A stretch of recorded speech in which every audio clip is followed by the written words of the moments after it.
I wasn't supposed to see the letter, but the envelope had my name on it. It was a Sunday. I remember that because I had just refilled Mom's medication box and started my weekly routine of balancing their utilities and food bills. 10 years of this. 10 years of budgeting for two homes, mine and theirs, while working late shifts at the nursing clinic and skipping vacations because your dad's insurance won't cover that. I was sorting their mail like I always did, tossing out sweepstakes flyers and highlighting anything urgent. That's when I saw it. A thin, ivory envelope, expensive paper, gold trim. My name was typed on the front, but it wasn't my birthday, and it didn't come from anyone I recognized. Inside was a letter, from my parents' lawyer, dated a month ago. Dear Miss Adeline Clark, it began. Polite, cold, too formal. This letter serves to inform you that Robert and Lorraine Clark have revised their last will and testament. As per the updated agreement, all assets, including the family home and remaining financial holdings, will be transferred to the sole beneficiary, Ms. Valerie Clark. I read it twice, 3 times. My stomach dropped. Valerie, my younger sister. The same one who hadn't visited in 2 years, who forgot Mom's birthday last fall, who once cried when I asked her to help cover Dad's hospital copay. That Valerie. I folded the letter and sat down on their worn-out couch, the one I paid to reupholster after Dad's back surgery. My hands trembled, but I felt cold, hollow, like something had cracked wide open inside me and nothing was left to pour out. I shouldn't have read it, but the envelope had my name on it, and now I couldn't unknow what I knew. They cut me out. After everything, after the sacrifices, the late-night runs to the ER, the thousands I funneled from my checking account to theirs without ever asking for anything back. Valerie. It was always Valerie. The favorite child, the golden one. I thought maybe time would change that maybe one day they'd see me, that they'd understand how much I gave up. But instead they left me behind with a stranger's form letter, and a signature, my father's name, in blue ink. Not even a phone call. Not even a conversation. I didn't know it then, but that letter was just the beginning. It would uncover secrets I had buried, affairs I never imagined, and betrayals that would turn my quiet loyalty into something unrecognizable. I never thought I'd be capable of revenge. But everyone has a breaking point. Mine came wrapped in gold-trimmed paper. My sister never liked me, but she liked what I could do for her. Valerie and I were only 2 years apart, but it felt like we were born on different planets. She was the kind of child who never got dirt under her nails, never came home late, and always cried just loud enough to get attention, but never loud enough to be annoying. A perfect blend of innocence and manipulation. She was my mother's pet project, my father's little star, and I was the one who knew how to fix the printer, unclog the sink, and sit silently in the back seat while she cried about boys who didn't love her enough. I don't hate her. I wish I did, it would be easier. After Dad's first heart attack, I was the one who moved back into town. I left behind a life I was slowly building, a 1-bedroom apartment in Baltimore, a sweet guy named Joshua who played guitar and whispered plans about a tiny future. I didn't even fight it. I just packed up my stuff and drove back home. Valerie said she couldn't bear to see Dad like that, so she didn't. She sent flowers once. I should have known then. In those early years, I ran point on everything. Medications, follow-up appointments, the Medicaid paperwork, the stack of bills they couldn't keep up with. Mom kept saying, "We'll pay you back when things are better." They never got better. I took on a second job at the clinic, paid off their credit card debt in secret. The house needed a new roof, I paid. The car broke down, I called in a favor from an old friend. Valerie came home for holidays sometimes. She brought wine, expensive shoes, a boyfriend or two. And every single time, Mom's face would light up like it was the first snowfall of the year. "Isn't she beautiful?" she'd whisper. Once I heard her tell a neighbor Valerie works in fashion. In New York. No mention of me, of the daughter who clipped her dad's toenails when he couldn't bend down, who took a night class in elder care so she could handle the bed sores better. But I didn't complain. That's not why I stayed. I stayed because they were my parents. Because I thought love meant you keep showing up even when no one thanks you. Then 3 years ago, Valerie moved back. No explanation, just a sudden return with a new haircut and a smug smile. "It's just temporary," she said. "I need to clear my head." Within 6 months, she had taken over the guest room and was suggesting changes to their diet, their furniture, even the way I labeled their pill bottles. She called it streamlining.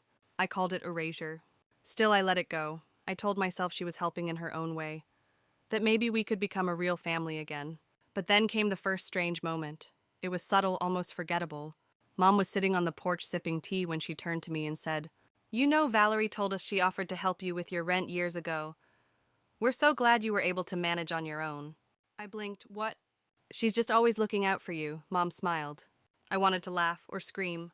Instead, I nodded, because that's what I did, until the day I opened that envelope, and realized Valerie had been doing a lot more than looking out for me. She'd been rewriting the story, and Mom and Dad believed every word. I started to wonder, what else had they been told? What else had they chosen to believe? What other lies had Valerie whispered while I was sorting prescriptions and folding Dad's laundry? The worst part? I had no idea how far she'd go. Not until I saw what was in the safe.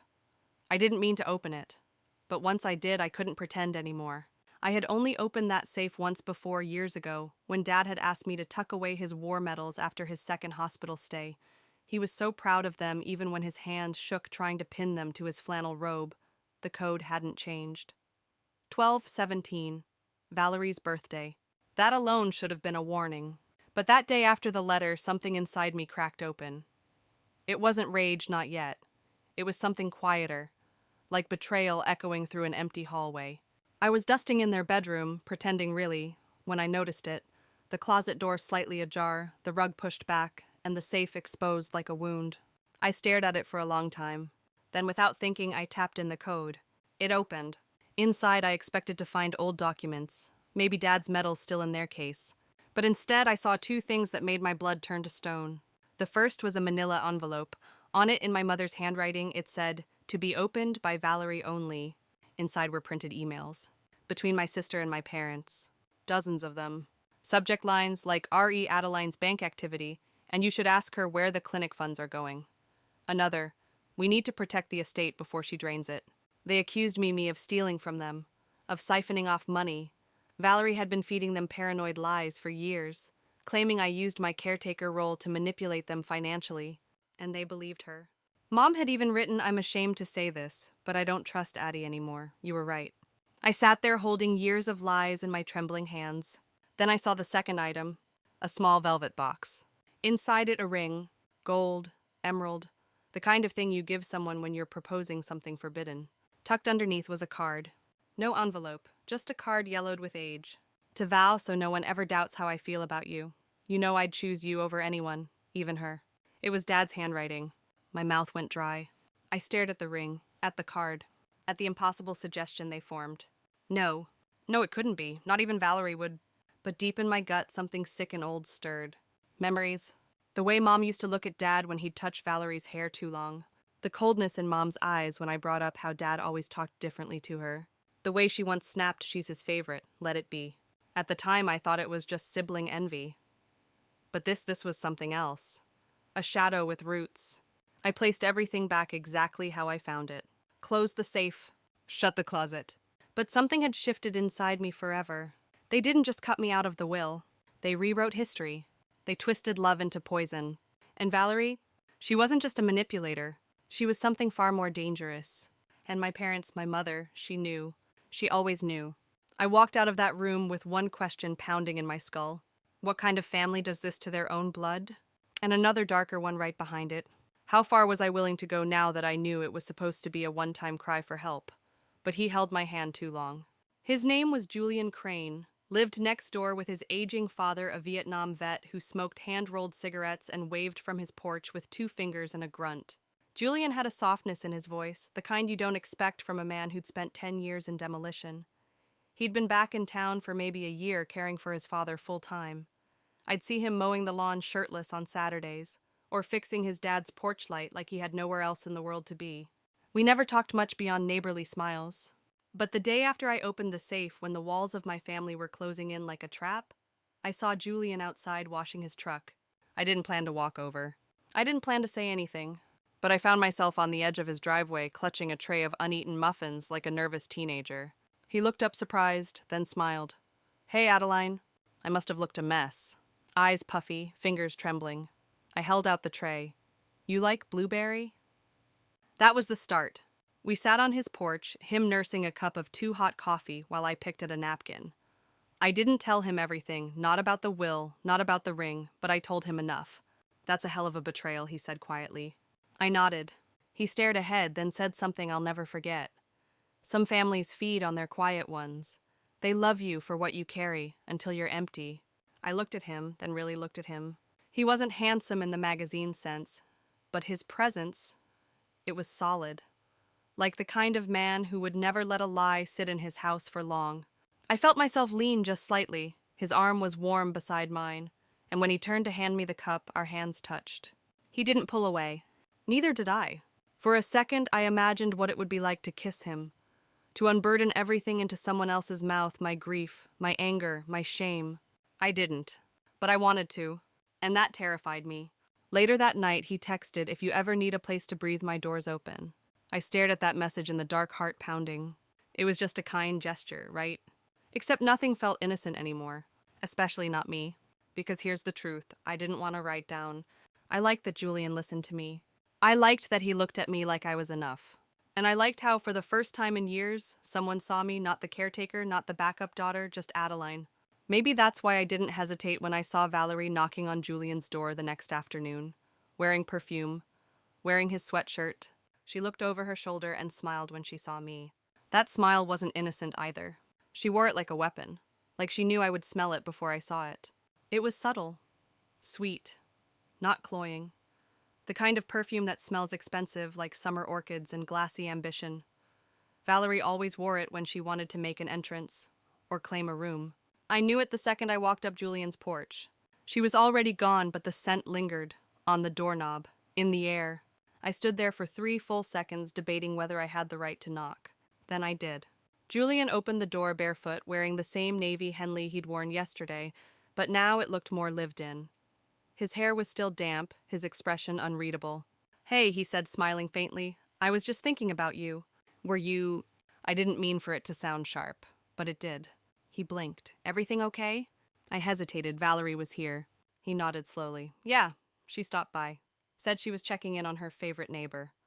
I waited for more, for the explanation, the boundary, the reassurance. But he just stood there like that was enough. "She wore your sweatshirt," I said quietly. His smile fell. "She asked for a glass of water. Said she was cold." "I didn't think—" "You didn't think she'd mark you?" Julian looked confused. "What do you mean?" "You don't know her, Julian. She doesn't knock on doors unless she's already picked the locks." He exhaled, stepped aside. "Do you want to come in?" "No." I turned and walked down his steps, pulse thudding in my ears. I wasn't angry at him, not entirely. I was angry that she always found a way to take whatever I touched. Even the things I didn't know I wanted until they were in her hands. Dad's affection, Mom's blind faith, now, Julian's porch. It was her game, her art, making me feel like I was borrowing the life that was meant for her. I told myself I wouldn't go back to his house, that I wouldn't let her infect something so fragile. But the damage was already done. And later that night, when I opened the family group chat to send Mom a reminder about her dental appointment, I saw a new message. From Valerie. A photo. Julian and her, smiling, too close. A wine glass between them. Captioned, "Finally relaxing with good company." No one replied, but that wasn't the point. The message was for me. She wanted me to see it, to know that she could still reach into my life and twist the parts that mattered. What she didn't know was that I had something she didn't. The truth. And now that I had seen what she and my parents had done, what they had accused me of, I knew it was time to stop being the quiet one. Because I hadn't just been cut out of the will. I'd been exiled from my own life, and I was done asking for re-entry. It was time to take something back, starting with their secrets. But first I needed to talk to someone who knew them before Valerie started rewriting history. I needed to talk to Aunt Corinne, the only one they never mentioned, the one who disappeared after Christmas 1999. She didn't disappear. She was erased. I hadn't seen Aunt Corinne in over 20 years. I remembered her only through smells and shapes cigarettes, with lipstick stains, red scarves fluttering like flags, and the faint scent of jasmine and bourbon that clung to her coat like memory. She was my mother's older sister, wilder, louder, unmarried, and unapologetic, the kind of woman who didn't ask permission to live. Growing up, I adored her. She used to slip me silver dollar coins and tell me never to let anyone make me small. Then one year she vanished. No warning, no explanation. Just one Christmas she didn't show up. And when I asked where she was, Mom said she made her choices. And that was it. Corinne became a ghost in our family, a taboo, a name you didn't say at the dinner table. Until now. It took me 2 days to find her. A Facebook comment on a gardening group led me to a P.O. box in South Carolina. A postcard I sent half desperate, half ashamed, resulted in a phone call that I let ring twice before I answered. "Addie," she said, "I was wondering when you'd call." Her voice hadn't changed, still smoked raw, still a little defiant. "I didn't know where else to go," I admitted. "I figured something bad must have happened," she replied. "Your mother only taught silence, but you sound like you're choking on yours." I told her everything. The will, the safe, the emails, the ring. There was silence on the line. Then a single sharp breath. "She did it," Corinne said quietly. "She really did it." "Did what?" She hesitated. She took my story and buried it, just like I knew she would. "Corinne, what happened between you and Mom? Why did you disappear?" "I didn't disappear," she said. "I was forced out." I gripped the phone tighter. My heart was racing. "I caught your father one night," she said. "In the basement. With Valerie. She was 13. He told me I misunderstood, that it was innocent. But I knew what I saw." The floor dropped beneath me. "I went to your mother," Corinne continued, "begged her to leave him, but she slapped me across the face and said I was trying to destroy our family. She said I was jealous." I was shaking. "She said if I ever breathed a word of it again, she'd make sure no one believed me. And she did. She told the whole family I had a breakdown, that I was drinking, that I was unstable. She erased you," I whispered. "She chose him," Corinne said, "and she sacrificed Valerie in the process." I thought I was going to vomit. My childhood memories blurred into sick patterns.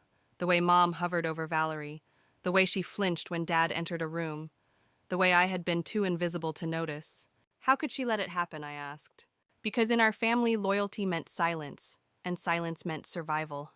I wanted to scream. But Corinne wasn't done. "I kept the journal," she said. "Everything. The night it happened. The conversations. Even letters from your father. I thought they might be worth something one day, but I didn't know who'd have the guts to use them." "I do," I said. "I do now." There was a pause, then, "Come see me." And just like that, I had a new mission. Not revenge. Not even justice. Truth. Real filthy buried truth. I was going to dig it up, even if it destroyed every last piece of the Clark name. Starting with the story Mom worked her whole life to bury. But what I didn't know was that Valerie was already watching me, and she'd do anything to keep me quiet. She said she was dropping off soup, but she left with more than that. I hadn't spoken to Valerie since I saw that photo of her and Julian, the one where her hand was on his chest, like she'd carved her name there. I didn't plan to, I was done. But she showed up anyway. I'd just come back from the pharmacy picking up Dad's refill when I saw her Lexus parked in my driveway. The engine still warm. Inside my house. She was sitting at my kitchen table like it was hers. Her feet tucked neatly under her, a floral tote bag by the chair, and a steaming container of homemade chicken soup already open. "Hope you don't mind," she said with that grin, the one she used on waiters and men over 50. "I figured you've been stressed." My keys were still in my hand. "I didn't invite you in," I said. She shrugged. "I used the spare. Still under the third flower pot, right? That stopped me. I hadn't moved it in years, and she knew that. Like she knew everything." I walked past her and placed the keys on the counter slowly. "What do you want?" "To check in," she said. "Mom's worried about you. You've been quiet. Mom hasn't called me in over a week." She tilted her head. "Well, maybe she's giving you space, after everything." That smile again, as if I was the problem, as if I'd started a war no one else could see. I watched her hands as she stirred the soup with my favorite spoon. She wore a new ring, small, gold, emerald, the same one I'd seen in the safe. She caught me staring and laughed softly. "Oh, this?" She wiggled her fingers. "Just something Dad gave me years ago. I found it again last week." I didn't respond. I couldn't.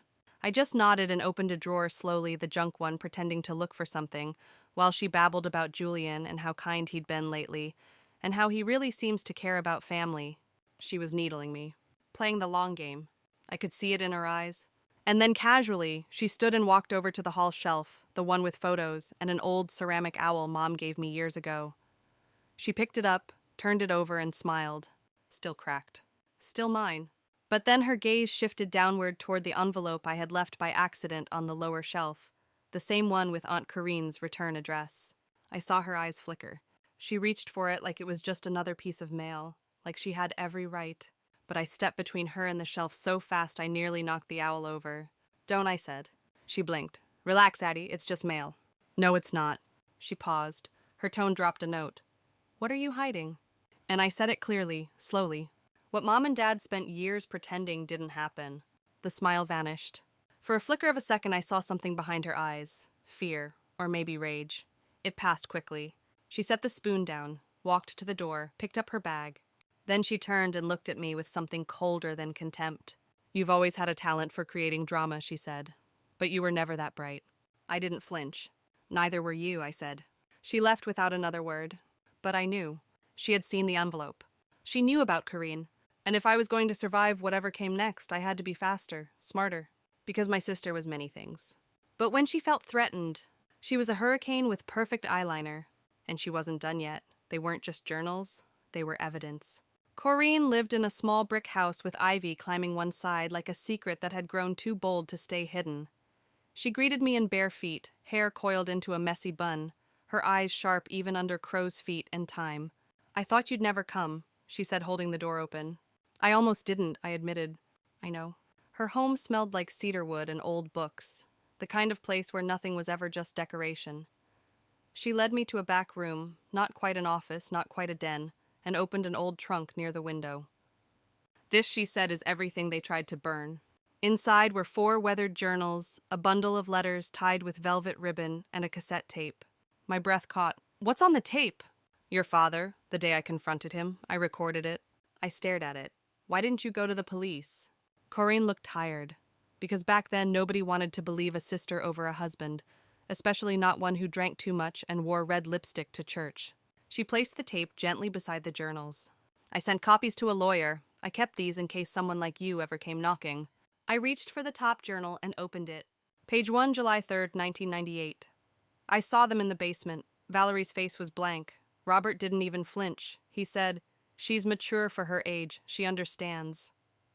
I covered my mouth. Corinne touched my shoulder. "You don't have to read it all now." But I did. I needed to. Every page unraveled the illusion I'd clung to my whole life. Dad wasn't just flawed, he was monstrous. And Mom was a gatekeeper of secrets. She'd known. She'd made deals with her own soul to keep the lie intact. The worst was a letter from Mom to Corinne, dated the day after the confrontation. "Corinne, you always wanted to break things. But this isn't your choice to make. I forgive you for the lie you think you saw. But if you ever come near my family again, I will ruin you." She signed it Lorraine. No love, no warmth. I sat in Corinne's armchair and cried without making a sound. "This is why they cut me out," I said. "This is why Valerie made sure I looked like the thief. She's been protecting the story they built around her. She needs it to stay intact."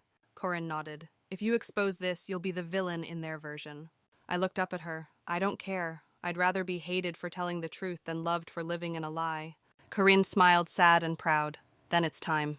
She handed me a USB stick. Everything: scans, transcripts, backup copies. I held it in my hand like it was a live wire. I had the truth now, and I knew exactly what I'd do with it. But I also knew Valerie wasn't going to take this quietly, especially once she realized I wasn't bluffing. I was going to tear down everything she'd stolen. And this time, she wouldn't see me coming. When she smiled at me from across the table, I knew it was war. The text came 3 days after I got back from Corinne's house.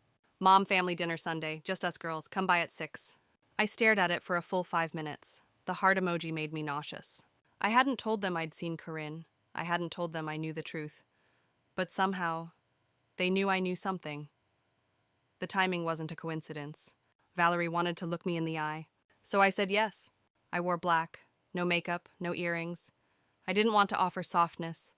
I wanted to look like a mirror, cold and reflective, just enough to make someone nervous. When I walked into the house the air was thick with candle smoke and marinara. Mom was at the stove. Valerie stood at the kitchen island, wine in hand, leaning back like a queen who never needed to kneel. "You look tired," she said, not unkindly. "You look prepared," I said. Mom turned. "Girls, please. Not tonight." I took a seat. The dining table was already set. Linen napkins, real silver. Valerie had even placed 3 small hydrangeas in a vase, the exact kind Dad used to plant out front. It wasn't dinner. It was a stage. Mom served lasagna, Valerie poured wine, and then we ate like everything was normal. Until Mom set her fork down and said softly, "Addie, I think it's time we talk about your behavior." I blinked. "My behavior?" Valerie chimed in, sweet as sugar. "We're worried. You've been withdrawn, unstable. You've always carried a lot of emotional weight. and now with Dad's health. You mean the man who gave you an engagement ring when you were 14? I snapped. Silence. Mom froze, fork midair. Valerie's smile faltered. Excuse me? I leaned forward, calm, dead calm. You remember it, don't you, Gold? Emerald. Came with a note that said I'd choose you over anyone. Valerie's face turned white. Mom said sharply, That's enough, Adeline. Oh, I'm just getting started. I pulled out the USB stick from my coat pocket and placed it gently on the table between us. Corin's handwriting, the evidence, the letters, the tape. Valerie stared at it like it might bite her. You think you're untouchable, I said. You think being the favorite protects you. But this burns your little house of lies to the ground. Valerie looked at Mom, then back at me. You don't understand what he was to me, what I was to him. And that's your excuse, I snapped. You seduced your own father. Tears welled in her eyes. Not from shame, from rage. He loved me more than he ever loved you. You were just a reminder of everything he regretted. Mom whispered, Stop it now. I turned to her. You knew. All these years, you protected her, you rewarded her, and you let them cut me out like I was nothing. You don't know what it was like, Mom said. I had to make choices. No, Mom, I said, voice trembling. You chose silence, over your own daughters, and now you live in the mess you made. Valerie stood abruptly, her chair screeching. If you send that to anyone, you'll destroy this family. I stood too. It's already destroyed. I'm just turning on the lights. Then I picked up the USB, left the lasagna steaming, walked out the front door, and as I shut it behind me, I knew they had declared war. But I had something they didn't. The truth. And a plan. I thought I had to tell him everything. I didn't know he already had pieces of the puzzle. I hadn't spoken to Julian since the day I caught Valerie leaving his house, her perfume hanging in the air like a warning shot. I told myself it didn't matter anymore, that I was too deep in family fire to worry about bruised feelings or flirtations that would never lead anywhere. But when I walked by his porch that Thursday evening, and he stood up as if he'd been waiting for me, I stopped. I owe you an explanation, I said. He shook his head. No, I owe you one. I frowned. Julian opened his screen door and motioned me in. I wasn't blind, Adeline. She came on strong, and she knew exactly when to do it right after she saw you here. But I never let her get past that front step.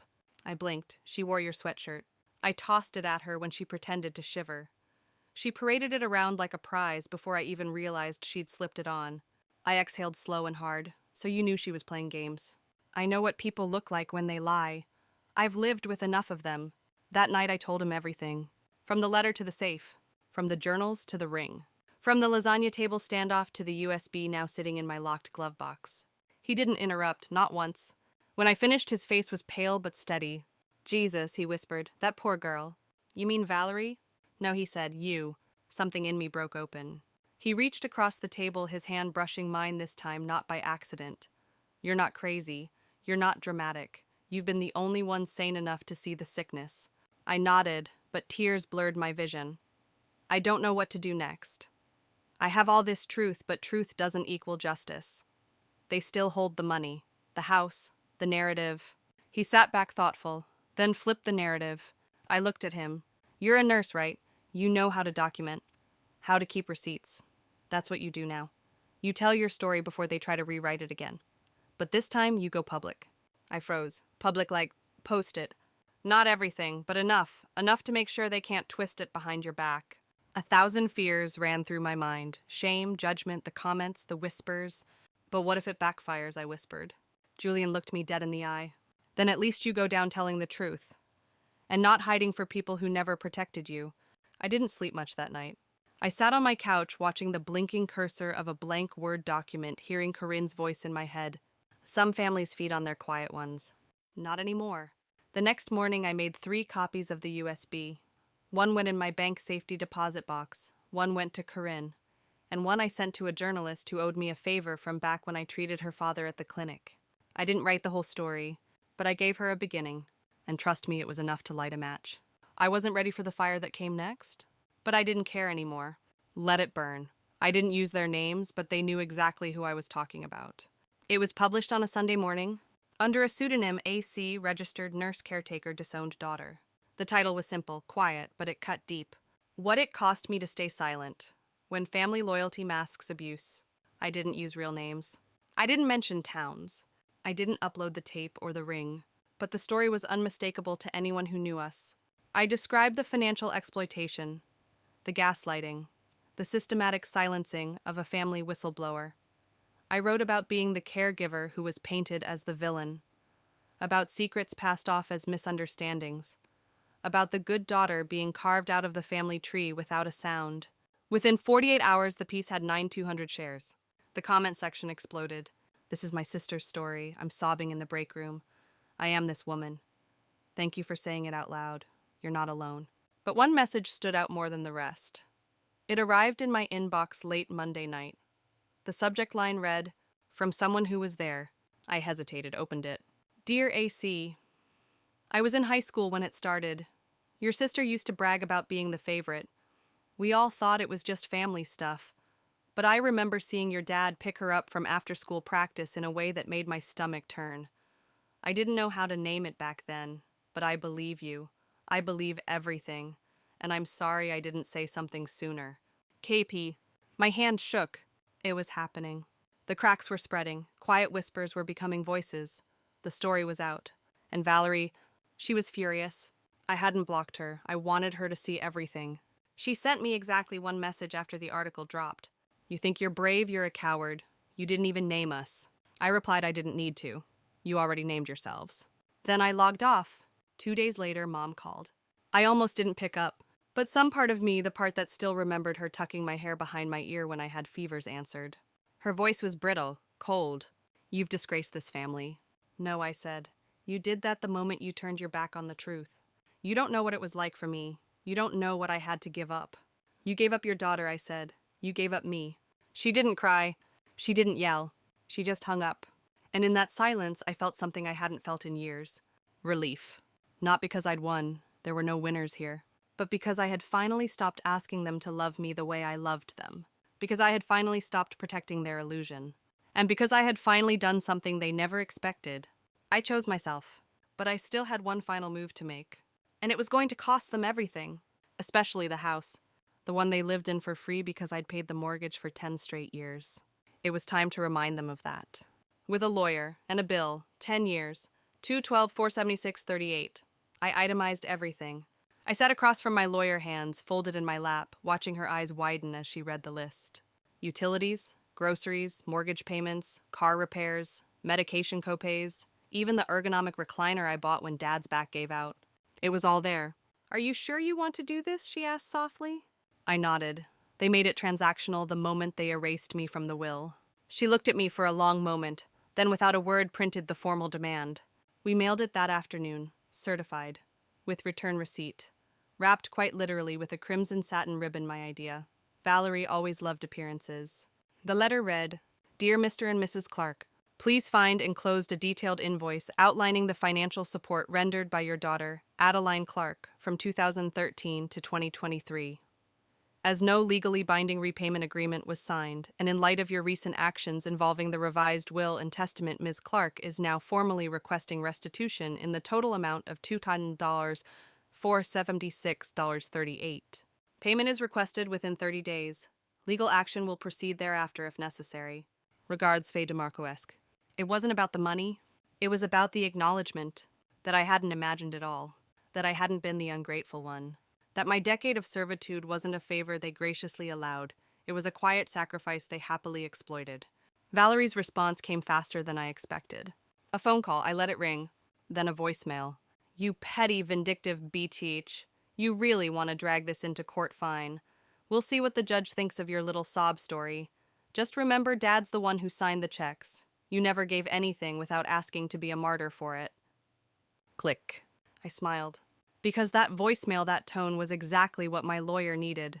Proof of malice, proof of intent, and proof that the beloved family image they tried to maintain was just another costume. But there was one person I hadn't heard from yet. Julian. After everything, after the article, the dinner, the threats, the legal filing, he'd gone quiet. I hadn't expected him to stay. I wasn't sure I deserved him to. But then late one evening, as I was walking out of the clinic after a double shift, I saw him leaning against my car, hands in his pockets, moonlight catching the corner of his mouth in a half smile. He didn't speak at first, just opened his arms. I collapsed into them. He held me like I wasn't made of broken history. And when I finally pulled back, he said, "I read your story. I braced myself. I've never been more proud to know someone. And for the first time in months, maybe years, I cried for something other than grief. I cried for survival. For finally being seen. For no longer shrinking myself to fit inside someone else's silence. There was still a court date ahead. Still public records. Still whispers around town. But I had something now that Valerie Mom and Dad would never be able to steal again. My own narrative. Written in my own name. And backed by receipts. But I wasn't done yet. There was still one chapter left. One act of closure I owed myself. And it began where the story first broke inside the house I paid for. The one they still slept in. It had my name on it. Always did. They just forgot who signed the checks. The house looked smaller than I remembered. Maybe it was because I was finally seeing it without the haze of duty, without the guilt that used to make it feel so enormous and heavy.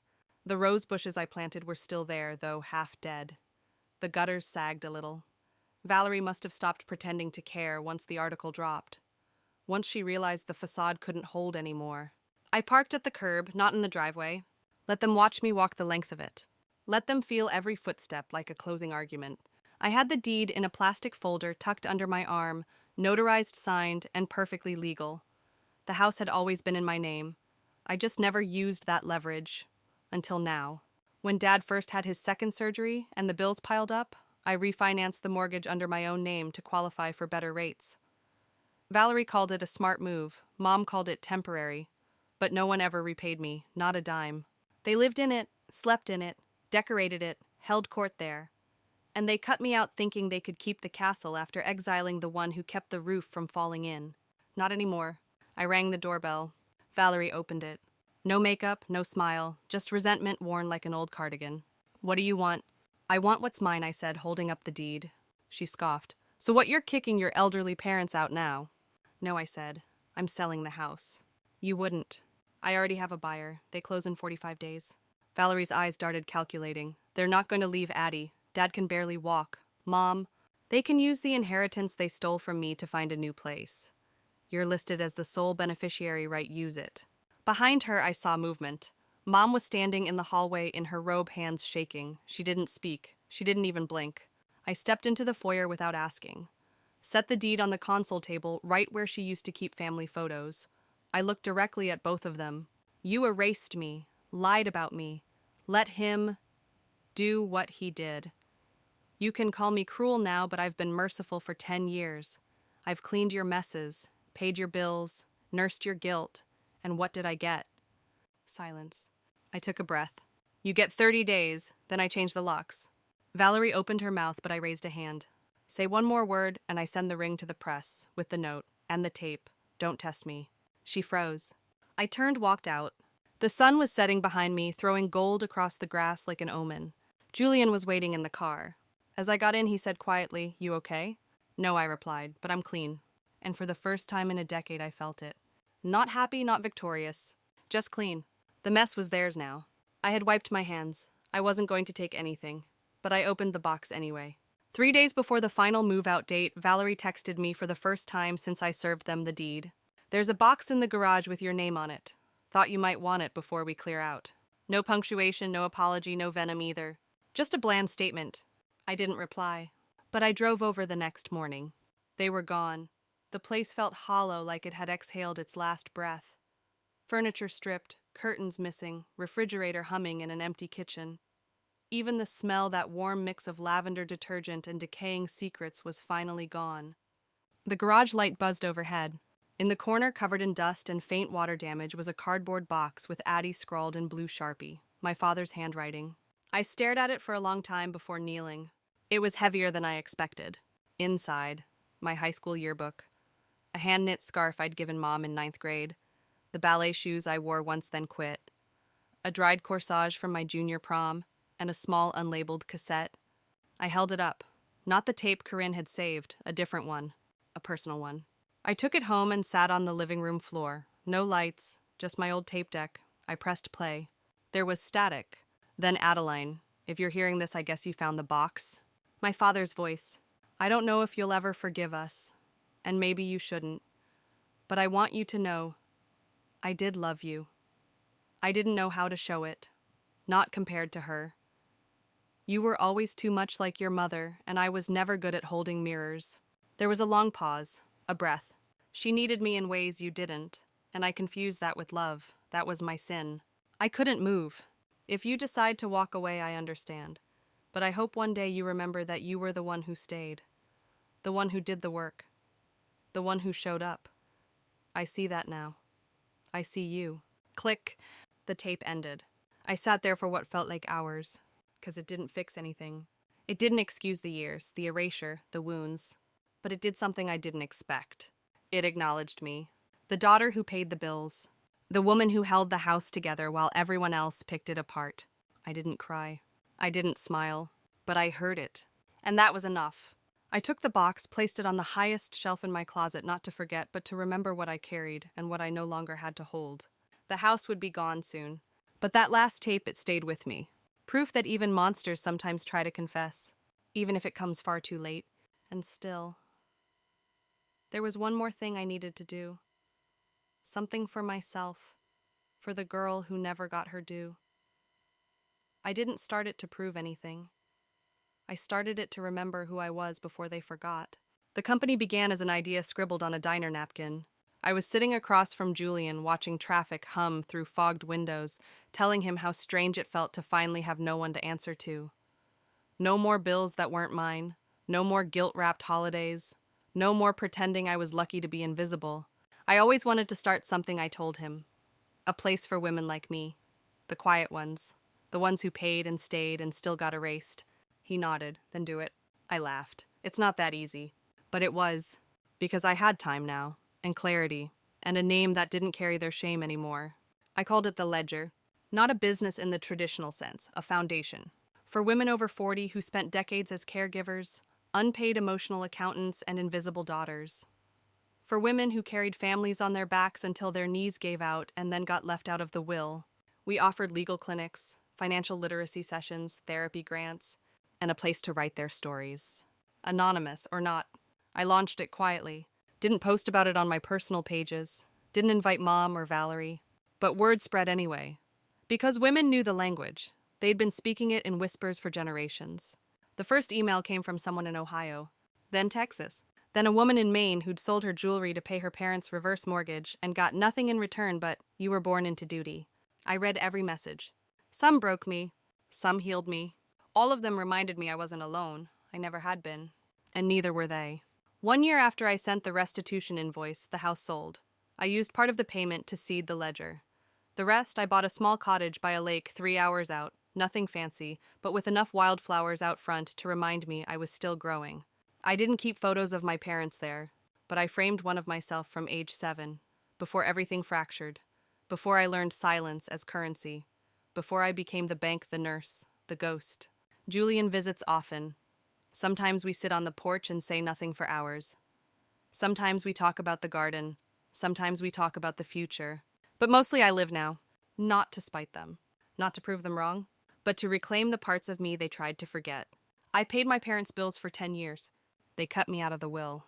But what they didn't realize was that the moment they let go of me, I finally had both hands free to build something of my own. And this time, my name is on everything.